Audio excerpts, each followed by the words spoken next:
Hey guys, welcome back to my channel. Today I'm going to be talking about this film. A lot of people love this film and there was a lot of hype around it a few years ago, but now the hype has kind of calmed down and I watched it not too long ago, and the film is called La La Land. And overall, this film, I wasn't really impressed with it, and I think that is because there was a lot of hype and so many people were saying it was incredible. So when I started watching it, I had like really high hopes.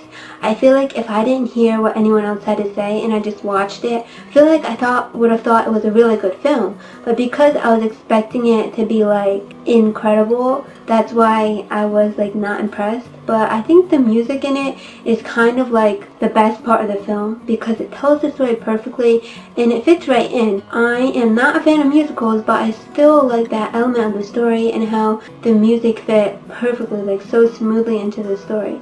And it was so beautiful. But I feel like the story almost missed something to make it more like special, like to make it stand out. So first let me say a summary of the story in case you haven't watched it, which I'm pretty sure you have. But it's a story about, what are the characters' names? I can't even remember. Mia and Sebastian. And Mia wants to be an actress. Sebastian wants to open his own like piano music lounge. They meet each other when they're both still struggling, and the end is when they're both successful, and you need to watch to see if they end up together. But they do have a relationship and they go through all the struggles together, and you have to watch the film to see if they end up together at the end or not. But the film shows them in Hollywood and what they have to deal with to try to make their dreams come true, and how they run into each other a few times and then eventually they start talking, but they're not really fond of each other at first, which kind of reminded me of the dynamic between Baby and Johnny in Dirty Dancing, because they don't really like each other at first, but then they start to like each other. But Dirty Dancing is on a whole nother level than this film.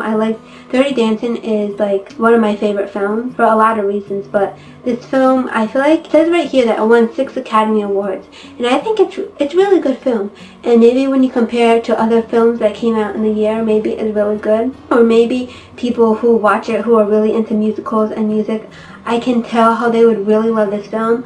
But someone for me who doesn't really like musicals, I think it makes sense that I wasn't really like head over heels in love with this film. If you have not watched it, I would say you could watch it, but I wouldn't say it's a movie that I recommend that you need to watch.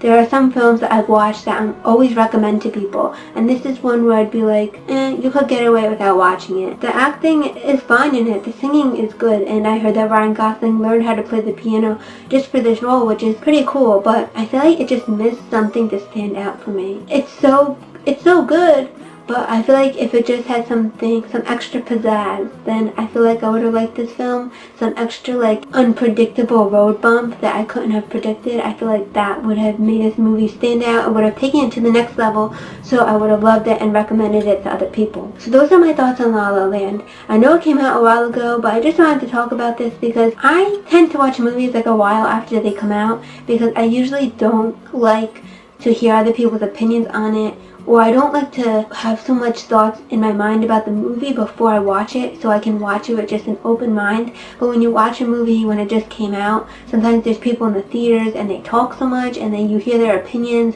and you see the trailers, and your mind going into the film might be a little like askew because you already have an idea of what the movie is about. But by waiting like a while or even a few months after it comes out on DVD, then you can watch the movie with an open mind and make your own opinion on it. Even though I watched this movie a while after it came out, I still remembered everyone's opinion on it because it was such like the biggest movie of the year. So even though I waited a while to watch it, I still had those assumptions in the back of my mind. I feel like if I watched it in theaters, I wonder if I would have had a different reaction to it. Maybe I would have liked it better seeing it on a bigger screen, and I would have felt more immersed in the experience. But I don't know. Let me know in the comments what you thought of this film, because I know everyone I know wasn't really obsessed with it. So maybe there's something amazing about it that I didn't even realize. So yeah, I have an open mind, and I'm really excited to read your comments. So thanks for watching. I appreciate it. If you like this video, make sure to give it a like. It really helps me out. And if you want to subscribe, that'd be really nice too. I'd be really thankful. Thanks for watching. Bye. I'm looking at this picture, like trying to figure out what Ryan Gosling looks like. And he kind of looks like a crane. Like, you know, like I'm talking about like the animal, like you know the animal with like the very long head, like yeah, I don't know, but you're gonna see this. I'll have to put a picture, but like he kind of looks like a crane because like his arm, the way like the angle, that I don't know. Am I crazy or does it like actually look like a crane? I don't know.